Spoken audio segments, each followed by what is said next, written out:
Triple points. Top 4 answers na lang hinahanap natin. Imagine, nag-aaway ang dalawang tindera sa palengke. Ano kaya ang ibabato nila sa isa't isa? Mga bagay that they're selling. Yun gulay na tinda nila. Babato ang gulay!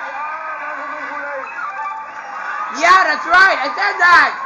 Patola ka lang. How about Barya? Play. Play. Balik tayo in. One last round. Ito na. Miss Mia. Ito, nag-aaway yung dalawang tindera sa palengke. Ano kaya ibabato nila sa isa't isa? Isda. Isda! Isda, Chief! Yeah. Isa, Chief. Kapag nag-aaway yung dalawang tindera sa palengke, ano kaya ibabato nila sa isa't isa? Banggo. Po? Banggo. Banggito. Yung bangkito nila. Upo nila. Services. Wala rin bago, Miss Vicky. Nag-aaway yung tindera sa palengke. Ano kaya babato nila sa isa't isa? Yung mga dala nilang bayong. Yung mga dala nilang bayong. Nandyan ba ang bayong? Wala rin. Alright. Circa Cervantes, pwede na kayo mag-usap. Miss Emily, one last chance. You have to get this right, otherwise makaka-steal sila. Again, nag-aaway yung dalawang tindera sa palengke. Ano kaya ibabato nila sa isa't isa? Itlog. Itlog! Nandyan ba ang itlog? Yes! Wow. One last, Miss Pia. Nag-aaway.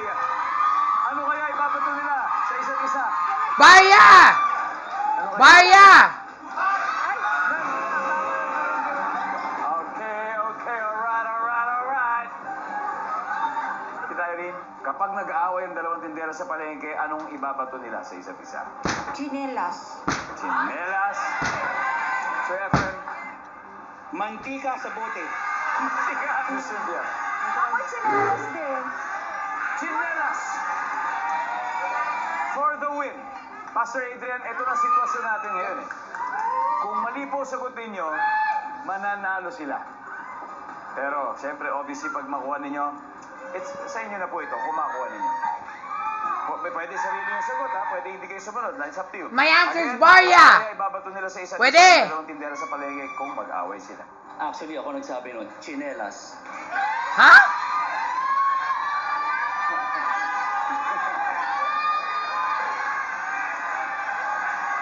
Nandiyan ba ang chinelas?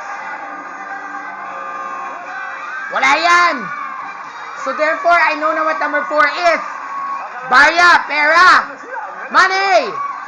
Everybody, number 4. See? Told ya.